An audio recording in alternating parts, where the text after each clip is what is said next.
Sorry guys. Assalamualaikum warahmatullahi wabarakatuh.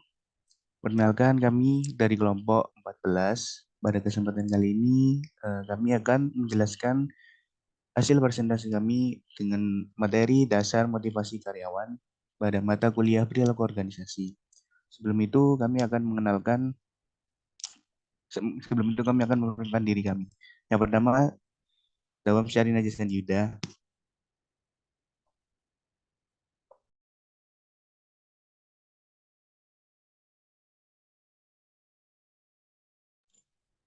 Nama saya Berul Daniatal Azharan dengan PM 277.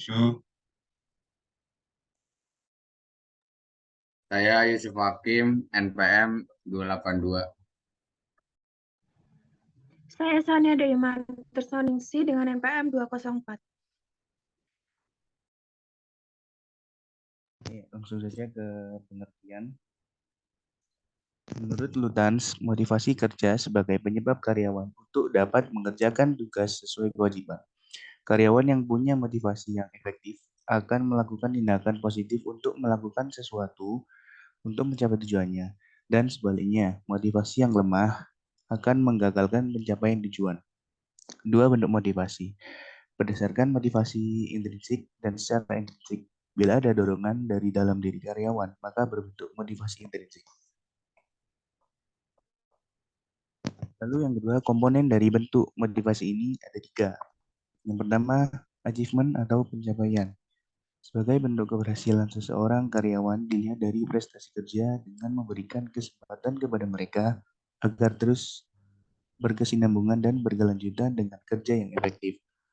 Ketika karyawan sukses melakukan tugas, ada baiknya penilaian menyatakan hasil dan pencapaian secara objektif sesuai prestasi. Lalu yang kedua, recognition atau pengakuan. Sebagai umpan balik dari pencapaian pekerja dari pimpinan dengan reward tertentu, yaitu berupa bonus atas pencapaian target.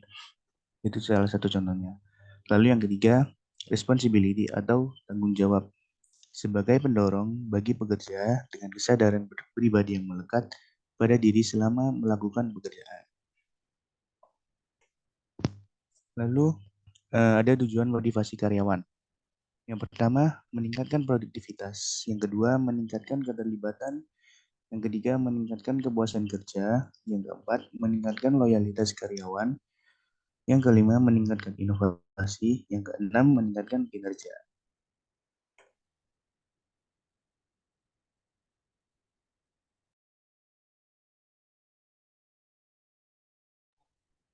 Baik, selanjutnya adalah cara untuk memotivasi karyawan. Yang pertama adalah berikan pengakuan dan pujian. Sering memberikan pujian dan pengakuan atas pencapaian dan kontribusi karyawan dapat meningkatkan motivasi mereka. Jadi untuk seperti apabila di suatu perusahaan atau organisasi, perusahaan yang lebih tepatnya itu seorang atasan itu harus memberikan pujian. Contohnya seperti apabila karyawan tersebut sudah menyelesaikan misalnya kayak job desk itu, meskipun ada beberapa miss, tapi sebagai tinggi itu harus kayak memberikan pujian gitu, kayak apresiasi gitu. Terus selanjutnya adalah buat lingkungan kerja yang menyenangkan, kerja yang nyaman, ramah, dan kolaboratif dapat meningkatkan motivasi. Terus yang ketiga adalah beri dukungan dalam waktu sulit. Dukungan karyawan saat mereka menghadapi tantangan atau kesulitan di tempat kerja ini dapat mencakup bantuan dalam mengatasi masalah atau memberikan fleksibilitas saat mereka membutuhkannya. Selanjutnya adalah memberikan kompensasi yang kompetitif, yaitu termasuk gaji atau tunjangan dapat diandalkan dan adil dapat memotivasi karyawan untuk melanjutkan bekerja dengan keras. Next. Baik, selanjutnya adalah teori-teori motivasi. Pertama adalah teori motivasi kebutuhan. Yang paling populer adalah teori hierarki kebutuhan Maslow dan teori Maslach. Teori kebutuhan, motivasi kebutuhan dikenal sebagai teori hierarki, teori dari Abraham Maslow. Yang pertama adalah Valley, kedua adalah keamanan, ketiga sosial, keempat penghargaan, dan yang terakhir adalah aktualisa. Jadi Maslow ini mengatakan bahwa kelima kategori kebutuhan ini disusun dalam tangga hierarki seperti yang ada di gambar. Dengan kata lain, ia yakni bahwa kebutuhan manusia secara umum muncul seperti anak tangga yang dapat diperkirakan. Dengan demikian, pada saat kebutuhan fisiologis seorang relatif terpuaskan, maka muncul kebutuhan dan akan keamanan. Dan demikian selanjutnya muncul hierarki kebutuhan. Satu langkah pada suatu waktu, sekali suatu kebutuhan terpuaskan, maka akan mengaktifkan kebutuhan berikutnya yang lebih tinggi di dalam hierarki tersebut. Proses ini berlanjut hingga pada kebutuhan untuk aktualisasi diri. Next. Oke, yang kedua adalah teori kebutuhan Magellan dan David Magellan. Jadi dua orang ini adalah seorang psikolog terkenal yang telah mempelajari hubungan antara kebutuhan dengan perilaku sejak akhir tahun 1940-an. Pertama adalah kebutuhan akan prestasi dorongan untuk mengungguli berprestasi sehubungan dengan seperangkat standar bergulat untuk sukses. Dan kedua adalah kebutuhan akan kekuasaan. Kebutuhan untuk membuat orang lain berperilaku dalam suatu cara dengan orang-orang itu tanpa dipaksa tidak akan berperilaku demikian. Yang ketiga adalah kebutuhan akan afiliasi hasrat untuk hubungan antar pribadi yang ramah dan kerap.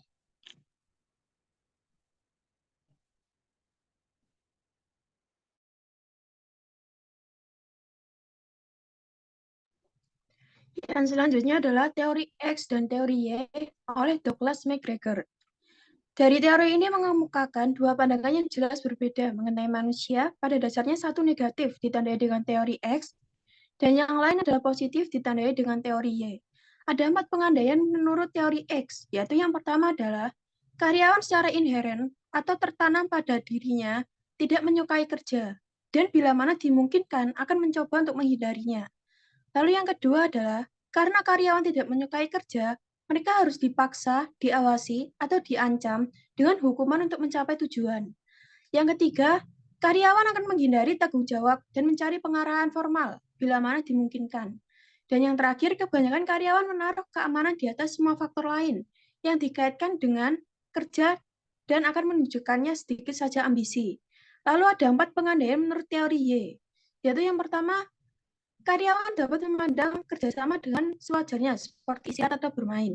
Lalu yang kedua, orang-orang akan menjalankan pengarahan diri dan pengawasan diri jika mereka komitmen pada saran. Lalu yang ketiga, rata-rata orang dapat belajar untuk menerima, bahkan mengusahakan tanggung jawab. Yang terakhir, kemampuan untuk mengambil keputusan inovatif atau pembaruan tersebar meluas dalam populasi dan tidak hanya milik dari mereka yang berada dalam posisi manajemen. Lalu yang selanjutnya adalah teori harapan atau ekspektasi teori. Teori harapan ini dikemukakan oleh Viktor Fromm. Teori ini berpegang pada prinsip terdapat hubungan yang erat antara pengertian seseorang mengenai suatu tingkah laku dengan hasil yang ingin diperoleh sebagai harapan. Jadi harapan itu merupakan energi penggerak utama untuk melakukan suatu kegiatan. Next.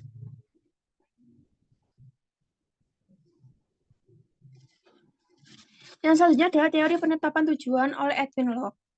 Teori ini itu menekankan pentingnya hubungan antara tujuan yang diterapkan dan kinerja yang dihasilkan.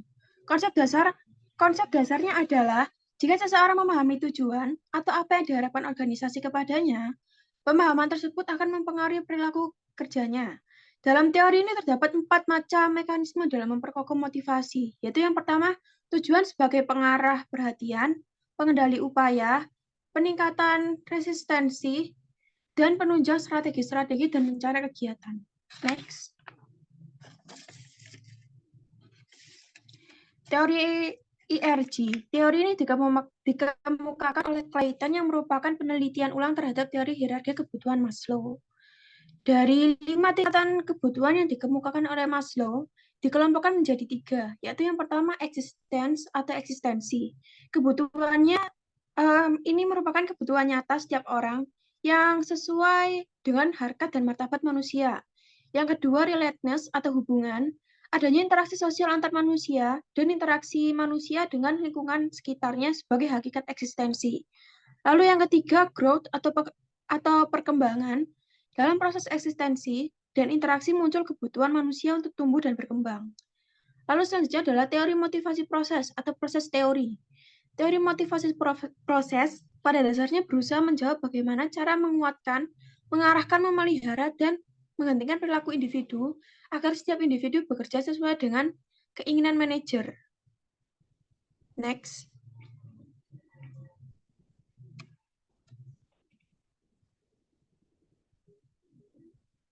Macam-macam pendekatan. 1. Pendekatan manajerial. Pendekatan manajerial adalah cara atau strategi yang diambil oleh manajer dalam mengelola tim atau organisasi untuk mencapai tujuan tertentu. Yang kedua, pendekatan pekerjaan. Merujuk pada cara pekerjaan atau tugas-tugas dalam suatu organisasi diatur, desain, dan diimplementasikan. Pendekatan ini berfokus pada bagaimana pekerjaan dapat diorganisasi agar efisien, produktif, dan memenuhi kebutuhan karyawan serta tujuan organisasi. Yang ketiga, pendekatan perbedaan individu. Pendekatan perbedaan individu dalam konteks manajemen dan psikologi mengacu pada pengakuan bahwa setiap individu memiliki karakteristik, kebutuhan, dan preferensi yang unik.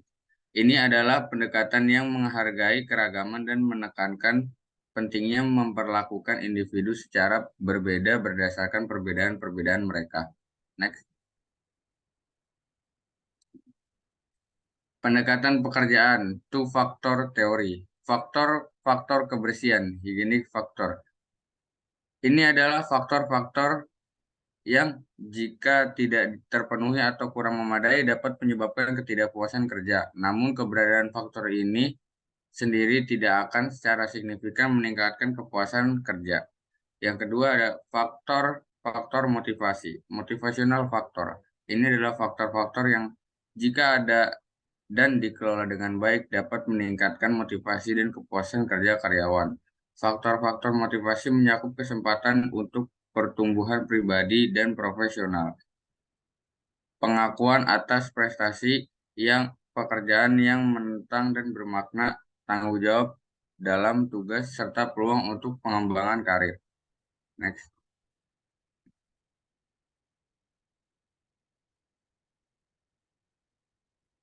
Pendekatan pekerjaan, karakteristik pekerjaan. Karakteristik pekerjaan mengacu pada atribut-atribut atau elemen-elemen tertentu yang ada dalam suatu posisi pekerjaan atau tugas.